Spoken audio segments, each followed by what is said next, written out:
Everyone in Nafferton seemed to get a nickname. There was Jimmel, Donkey, Cack, Pud, Chooky, Sashi, Cannon, Robbo, Tanner, Suey, Panda, Tonner, Peth, Tufty, Smirtle, and so many more.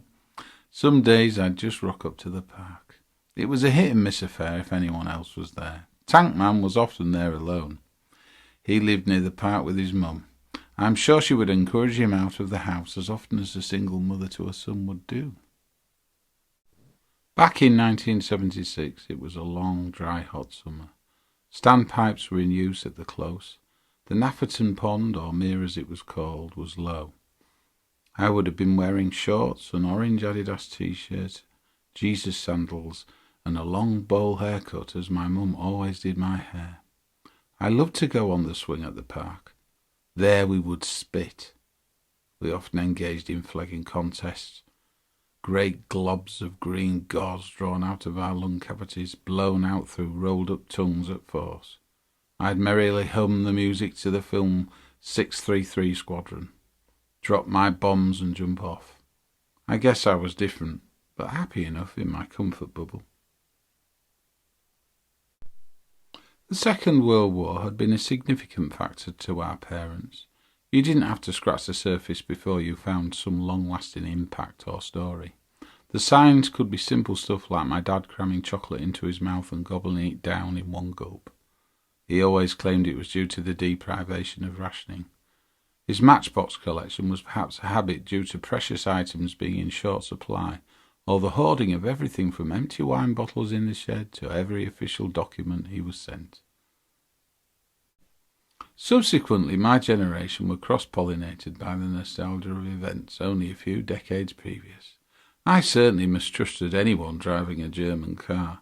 This said, my dad was far from patriotic. He often made statements such as, "We only won the war because Hitler's A team were on the Eastern Front," or "Featherstone Rovers B team could beat England Rugby Union team." Politically, he had announced, "The Labour Party are a liberal lie." Sunday lunchtimes were marred often by the sense we lived in a goldfish bowl. This was due to the oversized Georgian bow window in the dining room that looked onto the open plan aspect of the close. We always had the same place at the table, and there was a serving hatch between the kitchen and dining area. Claire, my sister, was forbidden to ever turn round from the table. I faced her and clearly could observe everything behind her happening in the close. This was an irresistible tease as I pretended things were going on behind her. "Claire, turn round!" Often a distraction strategy was deployed by my dad to host a quiz. The trick question was always the same. What was the smallest continent before Australia was discovered? Correct, James, Australia, as it was always there. Often things slid out of control, to which he smacked the table hard and shouted frustratedly, "It's Sunday mealtime again!" It must be said some Sunday lunches had been more marred by Jasper the dog getting hold of the roast, often leaving skate-like scratch marks on the French-polished mock Regency dining suite. It's almost impossible to imagine having a single static telephone now, but ours was situated in the hallway and set on the wall. Dad was forbidden by my mum to ever answer it during lunchtimes, and his evening calls from colleagues that were often created tensions. Mum would often shout, "If it's X or Y, tell them to pee off!" Clearly it was a tension at home because Dad was married to his job and found it hard to ever switch off. I don't think he helped himself as he frequently brought work home.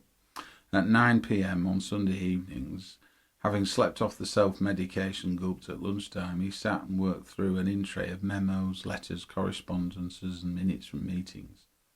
Work details that in today's world would have been electronically generated emails. This workflow, I can imagine, was secondary to the way Dad would have worked, his primary focus being talking and meeting people, problem solving and diplomacy, and importantly moving mountains for people, which is what managers used to do. Unfortunately, moving a mountain for someone else at work often resulted in an administrative backlog and some heavy lifting after work at home, eating into the balance of family life. A drinker he was, but workaholic was more the reality of things. Dad always maintained he evaded national service in the immediate post-war period due to having flat feet. There was always a curveball thrown into the mix about some counter-espionage agenda. He'd tell me fantastic stories about Professor Horatio Bottomley and a flying propelling pencil he surfed the skies on, and his special equipment called an autotautoscope.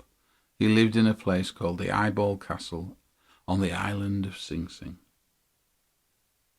But of course there were germs of truth in many strange things Dad said, and Horatio really was a figure from history, and was an outspoken editor of the World War I period magazine John Bull, and tautology is a form of written style, and subsequently a propelling pencil would have all made perfect sense as a possible bullshit detector.